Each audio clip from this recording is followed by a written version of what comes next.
guys, it's Jen. Welcome back. So today we're going to be talking about new drugstore makeup from Covergirl, Physicians Formula, and L'Oreal. Actually, the L'Oreal one isn't super new, but I just saw it at my local Walgreens, so we'll get into all of that. But before we start, I just want to quickly remind you guys that my collab with Popstash is still available. So if you missed that video, I'll link it down below. And it's for this set of 3 really adorable brush holders. They say eyes, lips, and face. You can also use them for lip liners or eyeliners or whatever you want. It's $34.99 for all 3. So don't forget to check that out. I'm going to leave that link down in the description box below as well. And I'm really excited for today's video because I saw the new Covergirl Clean Fresh line pop up at Ulta on Sunday, so I ordered them right away. They came in earlier this week. So there's a skin milk, there's also some cream blushes, which look really, really pretty, and then the Clean Fresh Cooling Glow Stick. So I got everything to try. I didn't get this in all the colors just because I don't really wear highlighter all that much, so I got 1 shade of this, but I did get all the shades of the blushes. And today I'm also going to be testing out the Physicians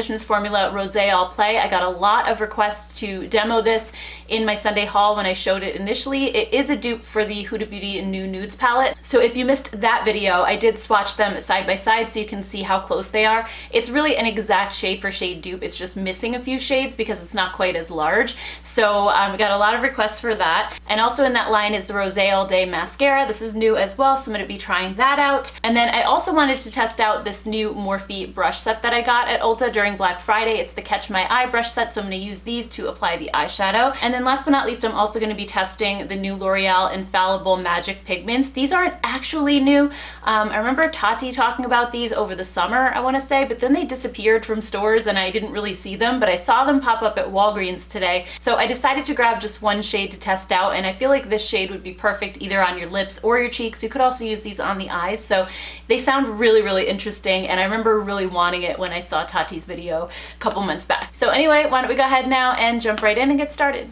Okay, so normally I would be starting with foundation, but today I wanted to start with eyeshadow because Physicians Formula Butter Shadows were so super crumbly and had a ton of fallout, so I didn't want to mess up my base with these in case these were the same way. So just to quickly recap on this palette, it's $17.99. I found mine in store at CVS, but Physicians Formula did say that they're going to be rolling them out to all of the other retailers, so if you haven't seen it yet, it should be coming out fairly soon. I know a lot of you guys had trouble finding this at your local CVS. It's likely to be a little bit cheaper at other stores just because CVS is usually the most expensive. It has 12 rosy shades inside. It's really, really beautiful. And the matte shades have a rose pattern on them, which I thought was so pretty. And the shimmer shades are those chunkier pressed shimmers that are like the ones in the Huda Beauty New Nude. I felt like they really did a great job at getting the textures right, especially when I compared the two side by side. So I'll show you quickly how I got the look that I'm wearing today and kind of talk about how they performed along the way. So starting with the Morphe M330 brush, this is part of that brush set. All of these are going to be part of the brush set.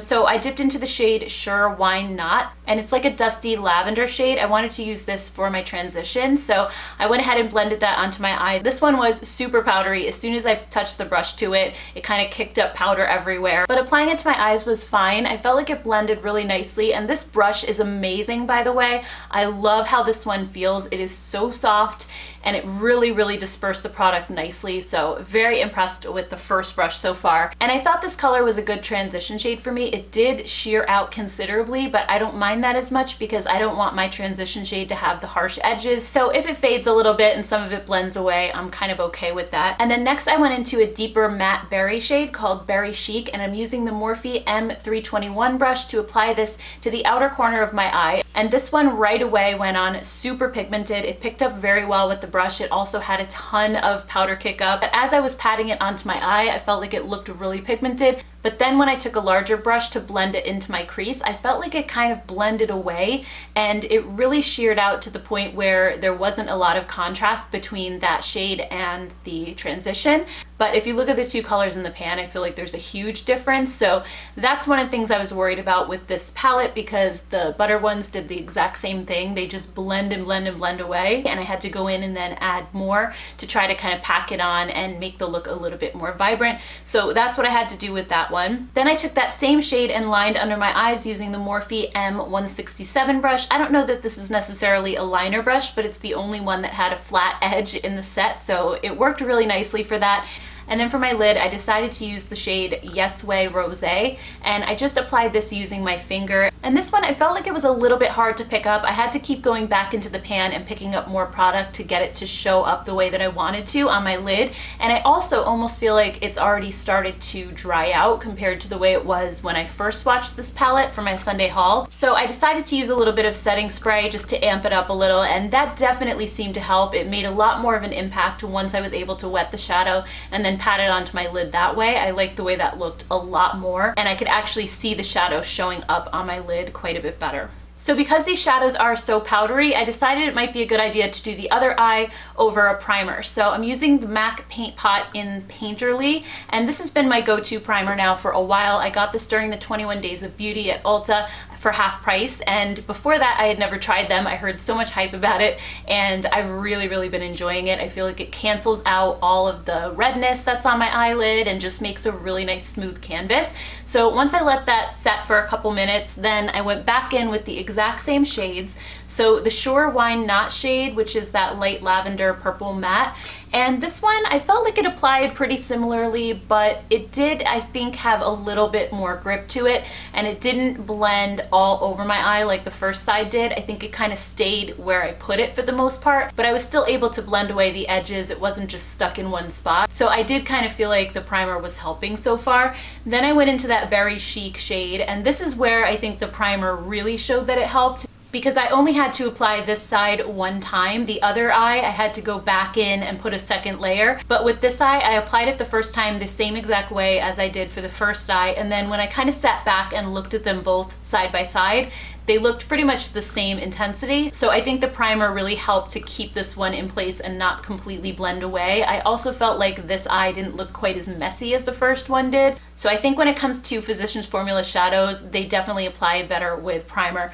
So then I went in again with the lid shade. I didn't notice that the primer made any difference whatsoever with this one. So I just wet it the same way as I did the other side and applied it that way, and it came out looking really pretty. Alright, so next up, let's go ahead and talk about the Rosé All Day Mascara. So this one is $11.49, and I'll just quickly read you the description on the CVS website. It says, it's a highly pigmented, extremely volumizing, and lash lengthening mascara that conditions and opens the eye area with dramatic full bloom lashes. It's infused with rose water, kakadu plum, goji berry, and a lifting blend which conditions lashes for a super dramatic look that lifts and opens the eye area. It features a non-clumping brush to comb and feather lashes for extreme volume and length. So one thing I definitely love about this mascara is the brush. It is such a nice brush because it's one of the natural fiber ones. It's not one of the hard plastic ones. So first of all, I like it because of that, but also because it's so skinny and small and just gets right up into the roots of the lashes. So I really love these, and I find that I'm not as clumsy with mascara with these smaller, thinner brushes as I am with those big chunky ones. So I really love that a lot. I think it did a good job at volumizing and lengthening my lashes. Not so much in the first coat. I felt like it was a very wet formula overall. It wasn't super clumpy per se, which is a good thing, but it just felt a little bit heavy on my lashes. So usually really hydrating mascaras will feel that way, and sometimes they can tend to fall throughout the day or also smudge underneath my eyes. So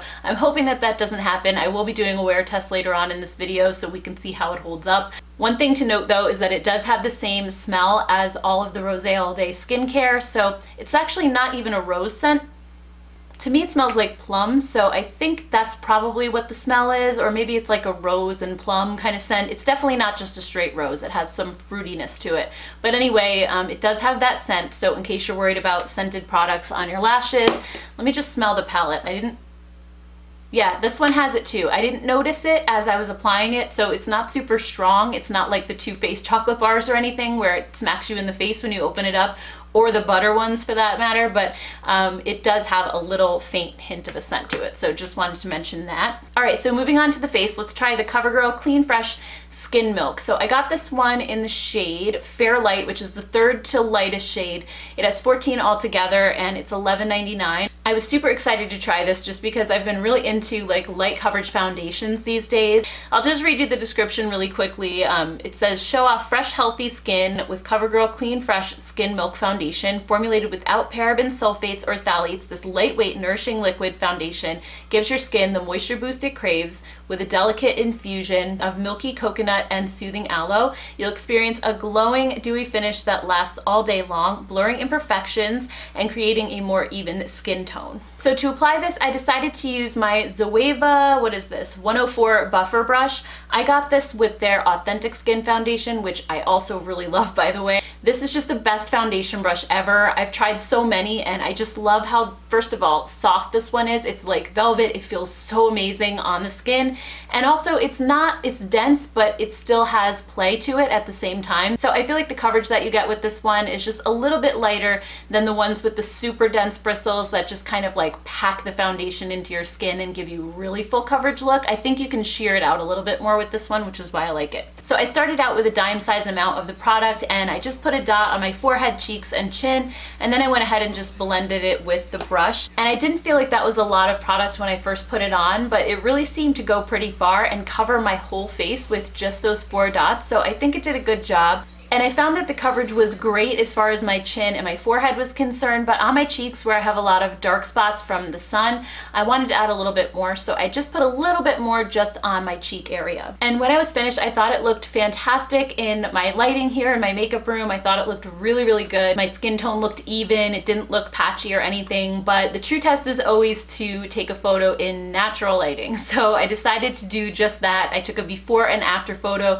just so first of all, you could see how much this covers, and second of all, you could see the actual texture of my skin because the lights tend to just wash that out and make me look a lot smoother than I actually am. So as you can see, it actually did do a better job of covering than I thought it was going to, because I thought it was going to be more like a BB cream. It does have a decent amount of coverage, I would say close to medium, so I was really happy about that. But I also did take some close-up photos of certain areas of my face so you could see a little closer what this looked like in natural lighting by the window. So taking a look at my chin area up close first, you can see like the little specks of foundation where it's clinging to just my dry skin in general, and it doesn't look smooth. It just looks like it's kind of sitting on top in these little clumps. But then again, the skin on my chin is very textured and most foundations don't sit right on it, so it wasn't really a huge surprise at the end of the day. And then looking at it on my cheek and nose area, I felt like it looked pretty good. It looked pretty smooth. You can definitely see my dark spots peeking through, so in the future I would probably just wear a concealer with this to hide those, but that's what I generally do these days anyway. Rather than putting a full coverage foundation all over my face, I like to just put a lighter coverage one on and then dot concealer where I need it, just so it doesn't look super heavy and mask-like. But I didn't put concealer on for this video because I wanted to show you exactly what it looks like with just the foundation. And then on my forehead, I felt like it looked pretty good as well. It did look like it was clinging to dryness a little bit in between my eyebrows there, which again, that's another trouble spot for me, and a lot of foundations cling to the skin there for whatever reason. So it's not really the foundation's fault as much as it is my skin. But I actually was pretty happy with the way this looked on my skin, so we'll have to see how it wears now throughout the day. So next up, let's take a look at these cream blushes. I think these are the product I'm most excited about in this whole video because I love a cream blush. So let me just quickly pull these up on the Ulta website and give you a little bit of information. These are $10.99. They come in 4 colors. I have all 4, so I'll be able to show you swatches. And the description says, go ahead and blush, infused with hyaluronic acid, Covergirl's Clean Fresh Cream Blush, that's hard to say, hydrates and plumps up cheeks for a fresh dewy glow. It comes in a variety of high pigment shades, so you can choose a natural blush shade for day, then show off a more adventurous evening look with a bold dash of color. And then it says, pro tip, try dabbing the blush onto eyelids for an all-over flush of color. These are cruelty-free as well. As you guys know, Covergirl went cruelty-free this year, which is amazing. So anyway, let me go ahead and show you swatches of all 4 shades. So on the left-hand side of the screen, first we have Sweet Innocence, then we have Flushed, and then Butterflies, and then Ripe and Ready. And one thing I will definitely say about these is they are super, super pigmented. One tiny little dot goes a super long way. So I'll show you quickly what that looks like. I'm just putting a tiny little dot on the back of my hand, and watch how far this little dot goes as you're blending. You really don't need all that much. I used 1 dot and covered both of my cheeks with it. So if you don't want bright clown cheeks, I would definitely go very sparingly with these. Another thing I wanted to mention is that when you look at these close up, they do have a little bit of shimmer to them. So I was kind of wary of that because I don't like a lot of shimmer on my cheeks these days because I have more texture there. But I was actually pleasantly surprised by these. Once I blended them out on my cheeks, I didn't really notice any shimmer. Even when I went close to a window, I didn't see any in natural lighting either. So that's a good thing. So here I am applying the shade Sweet Innocence, and I love this color. It's like a cool toned light pink. It's really beautiful, and I felt like it would pair really nicely with the eyeshadow palette that I was using today. It's also the lightest of the 4 shades, so seeing how pigmented these are, I wanted to kind of start light, and then I'll experiment with the darker colors a little bit later on, but I just want to kind of get a feel for these first before I go too crazy. But I really love the way that these blend. They have more of a moussey type consistency. They're not sticky. They dry down immediately, so they're not going to remain sticky or tacky on your cheeks, which I really love. Some cream blushes are like that, and I can't stand those. This reminds me a lot actually of the old school gel blushes. Like, I'm thinking back to like the Bonnie Bell gel blush that I used to use when I was in high school. This is very, very similar to that, except these have a little bit more pigment to them. Those were more of like a clear or translucent kind of a gel. These are more of a velvety texture, but they work the same way. You have to blend them really fast or else they'll set in very quickly. So if you like a lot of playtime in your cream blushes, you may find these a little bit tricky to work with because you do have to work fast. But I like this type of formula better because usually the ones that have play in them are the ones that will continue to kind of move on your face throughout the day or feel sticky or tacky. All right, so next up we have the Cooling Glow Stick, and my computer just died, so I'm gonna look it up on my phone. These are $10.99. They come in 4 different shades. I have the shade So Guilty. The 4th shade is called Transparent, so I think that's supposed to be one of those highlights that doesn't really have color to it, but it just adds a sheen to your cheeks. I almost bought that one, but again, I'm not really into highlighter and I wanted to see what the colored ones were like, so this was the lighter of the 4. Then they also have one that's more dark pink and then one that's opal. So the description says, this portable shimmer highlighter instantly cools skin and leaves it looking positively radiant. Toss the glow stick into a pocket or bag and glide it onto the cheeks, eyelids, or lips, anywhere where you need an extra glow. And it says, pro tip, try this highlighter on décolleté for a shimmery superstar finish. So when I was applying this to my skin, I loved how it feels. It is so super cooling and refreshing. I actually was feeling very hot under my studio lights in a sweater and everything, and this felt so good on my face. I really, really enjoyed the whole experience of it. I also felt like this blended really nicely. I love how it's like a cream to powder formula. It dries down almost immediately. It doesn't remain tacky on the skin either. I felt like it gave a nice subtle glow. It wasn't anything too crazy, at least here under the lights. I did take a photo in natural lighting though because I was curious to see what it would look like when I went outside. And while it didn't look terrible in the sense that it wasn't like an unnatural or a stripey kind of a look, I felt like it looked more natural in that way. But it definitely did accentuate the texture on my cheeks. I do have some enlarged pores and I felt like it definitely drew attention to those just looking at this picture. But at the same time, you're looking at a really close-up picture. I think from a regular distance away, if you were talking to people, it wouldn't look that crazy. So as far as highlighters go, I felt like this one really wasn't too bad. So then for lips, I decided to try out the Magic Pigments from L'Oreal. This is in the shade Instant Crush. I thought this would look really beautiful on the lips and the cheeks. And I have to say, it looks lighter in the jar than it actually comes out. So fair warning, this comes out much brighter than I thought it was going to. These were also a little bit expensive for what they are. It's just a little jar of pigment, but it's $14.99. You could probably get them on sale at some point. But the thing that I absolutely love about this the most is, I don't know if you remember back when Flower Beauty first started, they had, what the heck are they called now? They were a blush that, it was like a magic blush or something, and it came in a square container. I remember raving about those probably when I had my blog. I don't think they've been around since I've been on YouTube because that's only like 2 years, but before that, I know I talked about that so much, and it was the exact same concept. They were a powder that turned into a cream. So it's really kind of funky and interesting, but I loved those so much because they were so long lasting. And same thing, you could use those on the cheeks. I think they were officially a blush, but you could use them on your lips as well or eyes. So I'll just quickly show you a close-up and a swatch of this. So what you do is you just tap out a little bit of the powder, and then you just kind of rub your finger around in it, and it immediately turns into a cream, which is so super cool. I just love playing playing with these. So I went ahead and just dabbed it onto my lips, and it acted very much like a lip stain. I did put lip balm on underneath just so it wouldn't be too dry. My lips are dry all the time, especially this time of year. It's been really, really cold here, so I did want to put a layer of lip balm underneath. And then when I applied this, the one thing that I noticed right away, and you're probably seeing this on camera throughout the video, is that it acts just like a stain would. So it's not covering up your lip color, it's just kind of going into your lips. Like, it's hard to explain, but my lips are two different colors. My bottom lip is more pigmented than the top, and with this, the same thing still happens. You see, like, my top lip is a little bit lighter, and even though I added another second layer of this to the top lip, it really didn't make that much of a difference. So I found that kind of interesting. I probably would not wear this on my lips again, just because even though it feels comfortable over the lip balm, I don't like how my lips look uneven, so I would probably use this as a blush, because if it's anything like the Flower Beauty ones, those used to last like the entire day on my cheeks, and I really loved them. So if this is anything like that, I know I'm gonna love this as a blush, and I'm thinking about picking up more colors and trying them on my eyes. I don't feel like this color would look that good on my eyes, but I think some of the other ones would look really beautiful, so I will definitely keep you updated on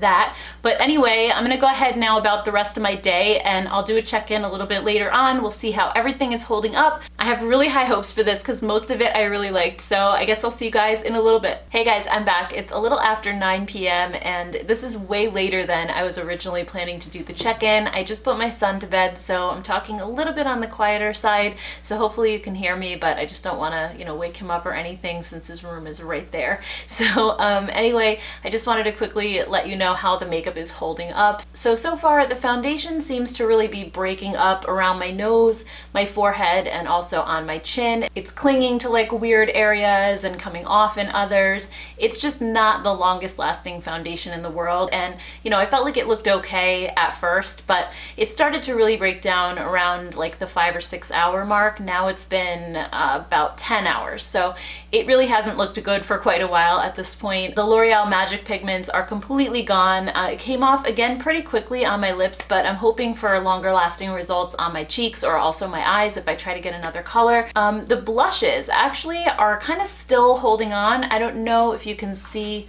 on camera or if the lighting is washing it out, but I can definitely still see where the blush is. It's not quite as dark as it was originally, but I feel like these blushes are really long lasting, so I'm loving them. The highlighter is completely gone. I don't see any sign of it whatsoever. And then the eyeshadow. Actually, the eyeshadow is surprising me because as powdery as that formula was, it actually is still there. This is the primer side again, and this is the side without primer, and they look pretty much the same. I mean, I don't really notice a big difference with the primer, at least in person. I don't know if it looks different on camera to you guys. This side might be just like a tiny, tiny little bit more vibrant, but I mean, they're pretty close. I do think that the primer helped it to apply a little bit better though.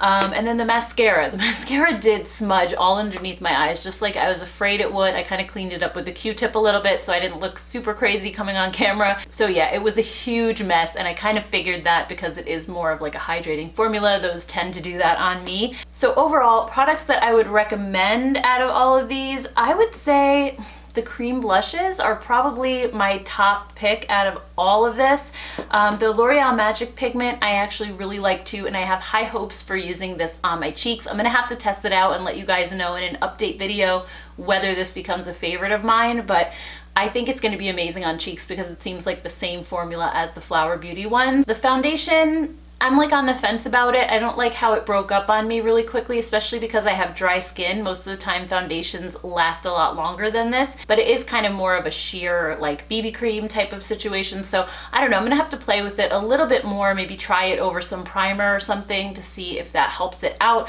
I didn't use it over primer today just because usually tinted moisturizer type products like this work fine just on their own, but I haven't formed a solid opinion on this after just using it once. So again, I'm gonna have to let you know in a future video. The highlighting stick, I thought it felt amazing going on, but I mean, I don't see myself using it very often. I don't use highlighters that much. It did look pretty natural, but it also faded really quickly and kind of disappeared. So I kind of wasn't like completely wowed by this one either. The mascara, I like the results it gave, but the fact that it smudges all underneath my eyes is a no-go for me because I don't want to have to be worrying about that when I'm out, that I look like a raccoon. I don't recommend the palette necessarily. I think it held up on the eyes pretty well, but it was such a pain in the neck to work with. It was so powdery and just made such a mess. I think if you're looking for a Huda Beauty new nude dupe, I would go with the Alter Ego Daydream palette. I think it's the Daydream. That one is a really good Huda dupe. There's also one by You Can Be called the Aromas palette. That one is really good as well. There's just so many good dupes for that palette out at this point that I really don't feel like you need this one. Yes, it is pretty and everything, but I don't think the formula is as good as the other dupes, plus it is missing some shades. So anyway, that's everything. I hope you guys enjoyed this video and found it helpful. If you did, don't forget to give it a thumbs up. Also, let me know down in the comments below what you thought of any of these products. Have you tried any of them yet? I would love to hear your thoughts. Thank you all so much for watching. Please don't forget to hit that subscribe button before you go, and I'll see you in my next video. Bye guys.